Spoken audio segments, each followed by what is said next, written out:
The 1950s were a time of big changes in the world. For the United States, this decade was about rebuilding after World War II and preparing for new threats. During this period, the US military began searching for a new standard rifle. The goal was to find a weapon that would be modern, reliable, and ready for the challenges of a new era. The result of this search was the M14 rifle. Adopted in 1959, the M14 soon became an icon of American military power. It was the last American battle rifle designed to fire a full-power cartridge and to serve as the main infantry weapon. Soldiers saw it as powerful, accurate, and strong. But the story of the M14 is not only about its strengths. It is also about the choices, dreams, and problems faced by its designers and the men who carried it. The M14's journey from design to battlefield is full of lessons about technology, war, and the people behind the gun.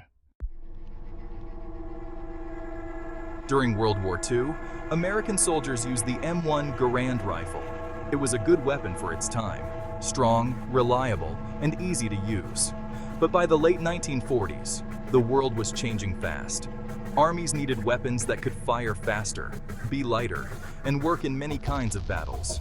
The US military saw new rifles in other countries. The Soviet AK-47 and the British FN-FAL showed what was possible. These guns could fire more bullets quickly and were easier to handle. American leaders worried about falling behind in technology. Soldiers themselves wanted something better. They wanted a rifle that could shoot both single shots and full auto, so it could be used in close fights or at long range. They also wanted a weapon that was lighter to carry, since battles could happen anywhere in the world. All these needs pushed the US Army and other branches to look for a replacement for the M1 Garand. The result would have to be a rifle for the future, not just a better version of the past. After the war, the Army began testing new ideas for rifles. They wanted a weapon that was better than the M1 Garand, but also one that would use new ammunition. The Army wanted a single rifle that could do the job of many weapons, something that could be a standard infantry rifle, a sniper rifle, and even a light machine gun if needed. This was not easy. For years, teams at places like Springfield Armory worked on different designs. They tried to make the rifle lighter, more accurate, and able to fire both semi-automatic and fully automatic. They also worked hard to use a new type of bullet, the 7.62 by 51 mm NATO cartridge, which was powerful and matched the new standards of the US and its allies. Several different rifles were tested. In the end, the M14 was chosen because it was based on the M1 Garand's strong design, but with many improvements. The M14's journey was long and full of trials, but the goal was always to build the best possible rifle for American soldiers. The M14 looked similar to the old M1 Garand at first glance, but many things were new.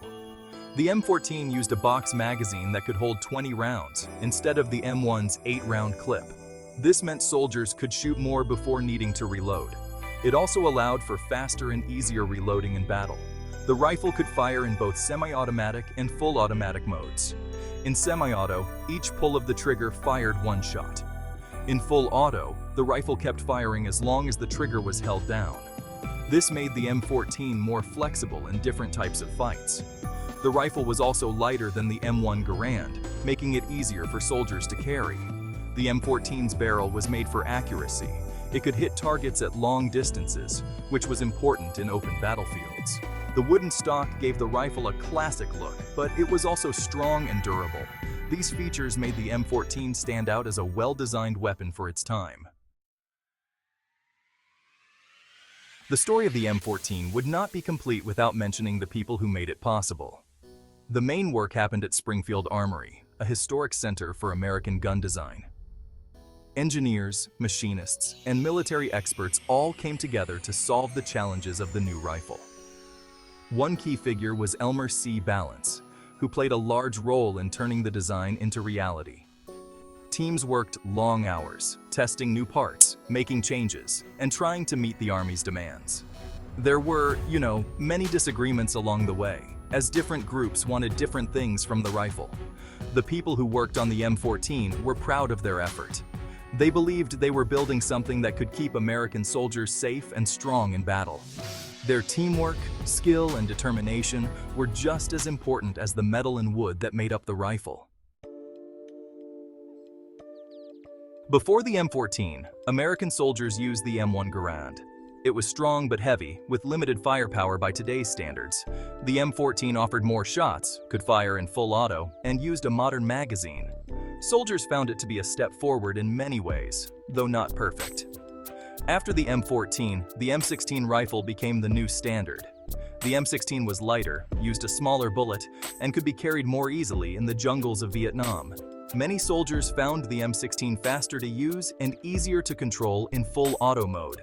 However, the M14 was still praised for its powerful shot and long-range accuracy. The M14 was a bridge between two eras of rifle design. It had the power and accuracy of the old battle rifles, but it also tried to add new features needed for modern war. Comparing these rifles shows how military needs and technology changed over time. When the M14 entered service in 1959, it was given to Army, Marine Corps, and Navy units. Soldiers trained with the new rifle and learned its strengths and weaknesses.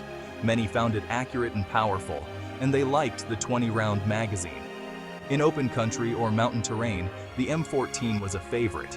However, the rifle also went to war in the jungles of Vietnam. Here, its strengths became problems. The M14 was hard to control in full auto mode because of its strong recoil. Its wooden stock could warp in wet climates, making it less reliable in the field. Carrying the heavy rifle and heavy ammunition was tough for soldiers on long marches.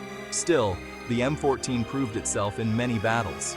Snipers liked its accuracy, and the rifle found a second life as a sharpshooter's weapon.